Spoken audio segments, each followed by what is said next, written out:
Hi hello friends, welcome back to my channel. ఈరోజు మన video వచ్చేసి కిడ్స్కి ఎంతో ఫేవరెట్ అయిన క్రిస్పీ కార్న్ అండి. మనం బయటికి రెస్టారెంట్స్కి ఇలా వెళ్ళినప్పుడు కిడ్స్ కోసం ఆర్డర్ చేస్తుంటాం కదా, సేమ్ అదే టేస్ట్తో మనం ఇంట్లో ఎలా ప్రిపేర్ చేసుకోవాలో చూసేద్దాం రండి. ఫస్ట్ ఇలా నేను ఒక two sweet corns peel off చేసేసి బాయిల్ చేసి పెట్టుకున్నాను. ఇలా 90% కుక్ అయితే సరిపోతుందండి. తర్వాత మనం వాటర్ అన్నీ కూడా డ్రైన్ చేసేసుకోవాలి. అలాగే స్వీట్ కార్న్ మొత్తం చల్లారిపోవాలండి. చల్లారిపోయిన తర్వాత ఒక మిక్సింగ్ బౌల్లోకి తీసుకొని టేస్ట్కి సరిపడా సాల్ట్ యాడ్ చేసుకోండి. అలానే ఒక teaspoon ginger garlic paste కూడా యాడ్ చేసుకొని ఒకసారి అన్నీ మంచిగా మిక్స్ చేసుకోండి. దీనిలోనే ఒక పావు కప్పు కార్న్ఫ్లోర్ యాడ్ చేశాను. కార్న్ఫ్లోర్ మీకు అవైలబుల్ లేదంటే మైదా కూడా యాడ్ చేసుకోవచ్చండి. అలానే ఇంకో పావు కప్పు రైస్ ఫ్లోర్ యాడ్ చేశాను. ఇవన్నీ కూడా స్వీట్ కార్న్కి మంచిగా కోట్ అయ్యేలా మిక్స్ చేసుకోవాలండి. మనం హ్యాండ్తో మిక్స్ చేసుకుంటే పిండి అంతా కూడా మంచిగా కోట్ అవుతుంది. మీకు కొంచెం డ్రైగా అనిపిస్తే కొంచెంగా వాటర్ చిలకరించుకుంటూ మిక్స్ చేసుకోండి. చూస్తున్నారు కదా, స్వీట్ కార్న్ మొత్తానికి పిండిలా కోట్ అయి ఉండాలి. వాటర్ మరీ ఎక్కువ యాడ్ చేయొద్దండి, కొంచెం యాడ్ చేసుకుంటూ మిక్స్ చేసుకోండి. జస్ట్ ఇలా డీప్ ఫ్రైకి ఆయిల్ పెట్టుకొని, నేను ఆల్రెడీ ఒక రౌండ్ ఫ్రై చేసేసానండి, ఆ క్లిప్ మిస్ అయింది. సో నెక్స్ట్ మళ్ళీ ఫ్రై చేస్తున్నప్పుడు క్లిప్ యాడ్ చేశాను.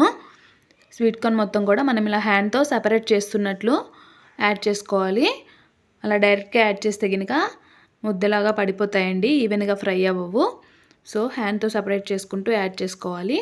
చూస్తున్నారు కదా, ఒక 5 మినిట్స్కి స్వీట్ కార్న్ అంతా కూడా ఆయిల్లో ఇలా పైకి తేలుతున్నాయి కదా, ఇవి మనకి మంచిగా ఫ్రై అయిపోయినట్లండి. తీసేసుకొని పక్కన పెట్టేసుకోండి. మనం పిండి యాడ్ చేసినప్పుడు కోటింగ్ మంచిగా ఉంటే మన క్రిస్పీ కార్న్ అంతా కూడా చాలా టేస్టీగా వస్తుందండి. వాటర్ కనుక ఎక్కువ యాడ్ చేసుకుంటే ముద్దలాగా పడిపోతుందండి, అంత టేస్టీగా రాదు. సో వాటర్ చూసి యాడ్ చేసుకోండి. స్వీట్ కార్న్ అంతా కూడా పొడిలాడుతూ ఉండాలి. అన్నీ ఫ్రై చేసుకున్న తర్వాత ఇంకో ప్యాన్లో ఒక 2 టేబుల్ స్పూన్స్ ఆయిల్ యాడ్ చేసుకొని సన్నగా కట్ చేసి పెట్టుకున్న ఆనియన్ యాడ్ చేసుకోండి. ఆనియన్ అంతా కూడా మంచిగా ఫ్రై అయిపోవాలి.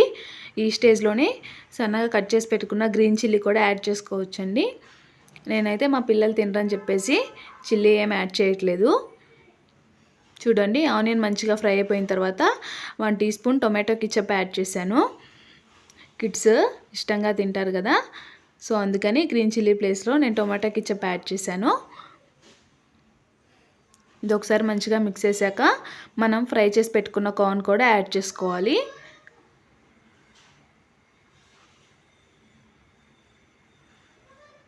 ఇదంతా కూడా ఒకసారి మిక్స్ చేయండి. జస్ట్ ఒక 3 మినిట్స్ హై ఫ్లేమ్లో మిక్స్ చేసుకుంటే సరిపోతుంది. చూడండి, కెచప్ అంతా కూడా స్వీట్ కార్న్కి మంచిగా పట్టాలండి. ఇలా ఒకసారి మిక్స్ చేసుకున్న తర్వాత దీనిలోనే కొంచెం కారం యాడ్ చేశాను. కారం ప్లేస్లో మీరు గ్రీన్ చిల్లీ కూడా యాడ్ చేసుకోవచ్చండి.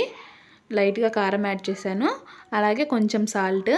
ఆల్రెడీ మనం స్వీట్ కార్న్ బాయిల్ చేసేటప్పుడు సాల్ట్ యాడ్ చేసుకుంటాం కదా, కాబట్టి చూసి యాడ్ చేసుకోండి. ఉప్పు కారం యాడ్ చేసిన తర్వాత ఇంకో 1 మినిట్ ఫ్రై చేసుకుంటే సరిపోతుందండి. ఎంతో టేస్టీగా ఉండే restaurant style crispy corn ready అయిపోతుంది. మీ దగ్గర కొత్తిమీర అవైలబుల్ ఉంటే ఈ స్టేజ్లోనే కొత్తిమీర కూడా యాడ్ చేసుకోండి. అంతేనండి, చాలా సింపుల్ అండ్ ఈజీగా చేసేసుకోవచ్చు. కిడ్స్ అయితే చాలా ఇష్టంగా తింటారండి. తప్పకుండా ఒకసారి ట్రై చేయండి. మన వీడియో కనుక మీకు నచ్చినట్లయితే ఫ్రెండ్స్ అండ్ ఫ్యామిలీ మెంబర్స్కి షేర్ చేయండి. అలానే మన ఛానల్ని ఫస్ట్ టైం ఇంకెవరైనా చూస్తున్నట్లయితే లైక్ చేసి, షేర్ చేసి, సబ్స్క్రైబ్ చేసుకోండి.